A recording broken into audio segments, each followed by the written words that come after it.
ये जो अंधा महात्मा है ना, आज से मैंने तेरा भाग इसी के साथ जोड़ दिया है। जो ये अंधोपिया तो भागो है, बस ये अंधों को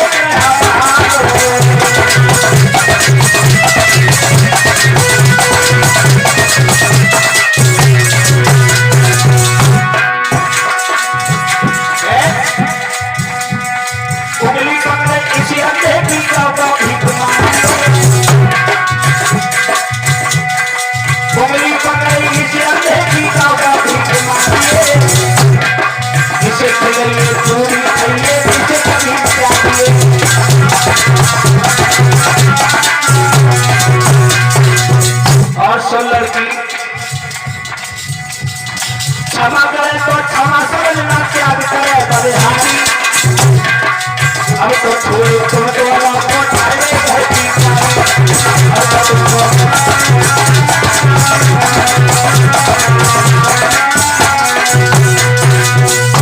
बस यही तेरे लिए सजा है। उसी समय आंखों में आंसू भर गए और रोई के बोली है, पिताजी अगर मेरी किस्मत में यही अंधा यही बूढ़ा लिखा है तो मुझे स्वीकार। अंदाजा लगना भैया, पहले की हमारी बहन बेटियां आज की बहन बेटियों में कितना अंतर है। कहने लगी पिताजी अगर मेरी किस्मत में यही लिखा है तो मुझे स्वीकार। राजा सरियान फौज को लेकर के जब चलने लगे, इधर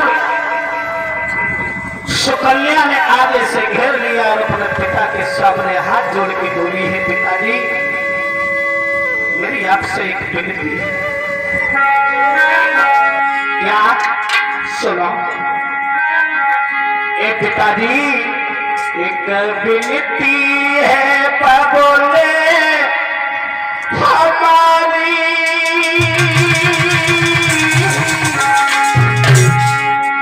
सुनो।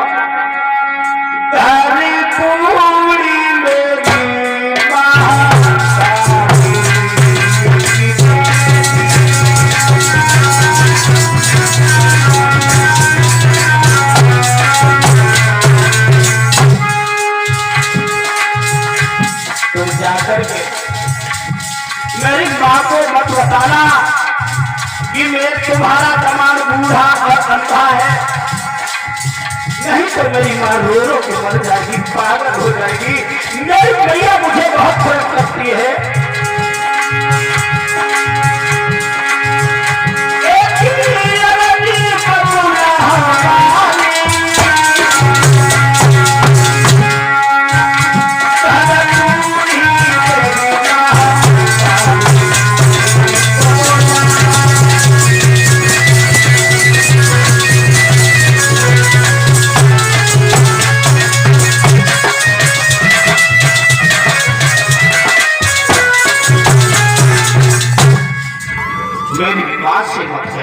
बोले तू इस अंधे को दे, हम तेरी माँ को हर तरह से समझा देंगे।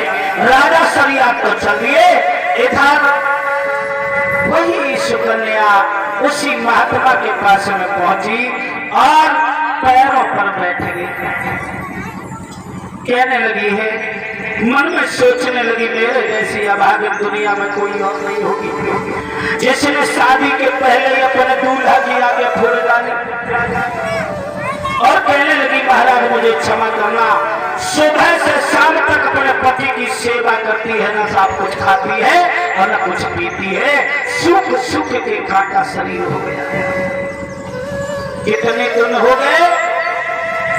14 वर्ष। और 14 वर्ष बीत गई। 14 वर्ष के बाद तब तक महात्मा भी समाधि में रहे। तो बताया कि 14 वर्ष जब बीत गई लगा और तब खुली संतति कहानी है।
खुली और जैसे देखा पैरों में एक लड़की पड़ी है, पीठ पर हाथ फेरा, जवाब देने लगी है, चमर ऋषि महाराज तुम कौन हो? तो आंखों में आंसू भर के बोली है, महाराज मैं तुम्हारी पत्नी हूं, राजा सरियात की बेटी सुकन्या। महात्मा जी कहने लगे, ले तोले हम समाधि में बने रहे तो लगे गोनो सब ही मेरी पत्नी वो कैसे, और तुम यहाँ क्यों पड़ी हो? जवाब दिया, एक पत्नी को पति को छोड़ करके और कहाँ ठिकाना होता है? कहने लगी, महाराज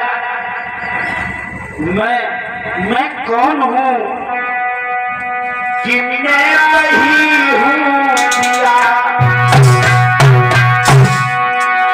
कि चलो थोड़ी रखिया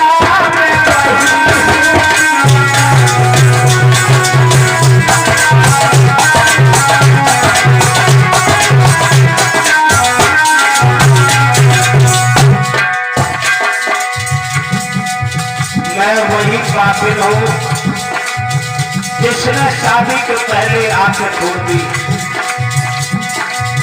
जाके पीछे घर में छूट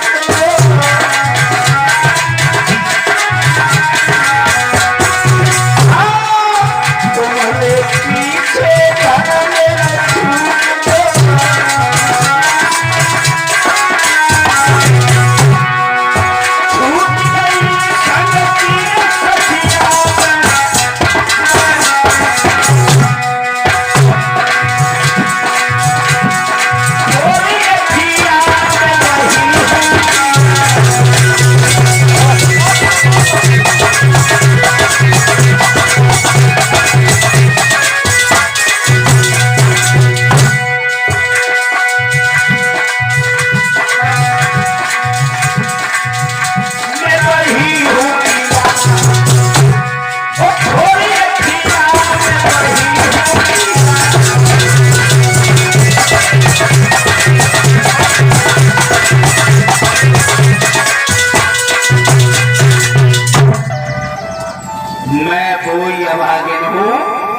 जिसने शादी के पहले आंखें फोड़ डाली।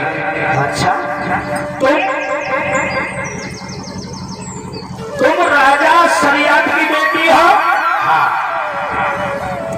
और जवाब दिया है, इतनी साल तक यही पड़ी?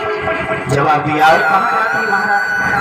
कहने लगे, हम तुमसे बड़े प्रसन्न हैं, तुम हमसे कुछ वरदान मांग लो। जवाब दिया, महाराज वरदान क्या मांगे? हर लड़की की एक ही ख्वाहिश होती है कि उसका पति सुंदर हो और ज्ञानवान हो, गुणवान हो, धनवान हो, रूपवान हो। महाराज मैं तो ये चाहती हूँ कि आपकी आंखें अच्छी हो जाए, नेत्र अच्छे हो जाए, बस। उसी समय चमर ऋषि महाराज ने अश्विनी कुमार को बुलाया, जो देवताओं के वैद्य इलाज करते थे। अश्विनी कुमार ने जब जड़ी बूटियों का रस बना करके नेत्रों में डाला तो आंखें जो की जो है अच्छी हो गई। जय हो। और पहले सारी अंग्रेजी दवा नहीं थी, जड़ी बूटियों से काम चलता था। अब तो इंसान इतना नशेला हो गया है, हर फसल है वो दवाई बना नहीं सकती है, इसीलिए इंसान बना दवाई के नहीं चलता। पहले इतना नशा नहीं था, शुद्ध फसल थी, शुद्ध खान पान था। अब तो जी रहा है क्या यूं समझो। तो जब अच्छे हो गए, इधर चमर ऋषि कहने लगे कि तुमने मेरे लिए मांगा लेकिन अपने लिए कुछ नहीं मांगा। कहने लगे, महाराज एक बात हमें बताओ, तुम्हारी उम्र कितनी है? तो चमर ऋषि कहने लगे, पहले तुम बताओ तुम्हारी उम्र कितनी?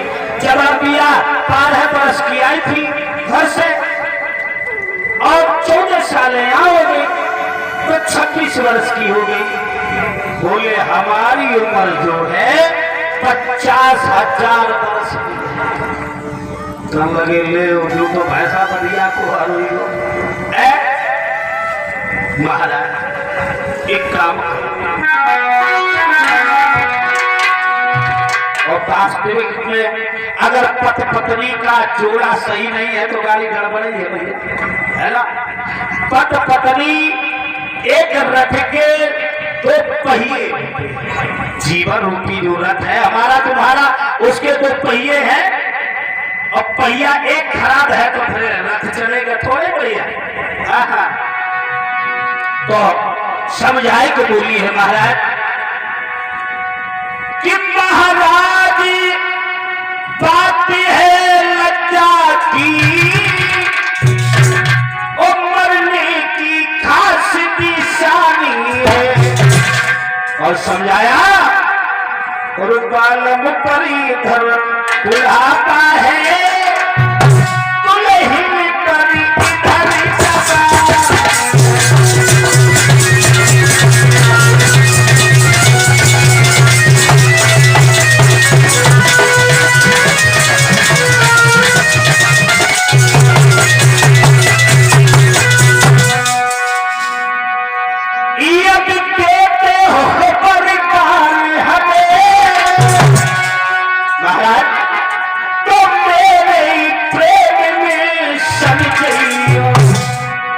में 26 बरस की गोरी है, अब 30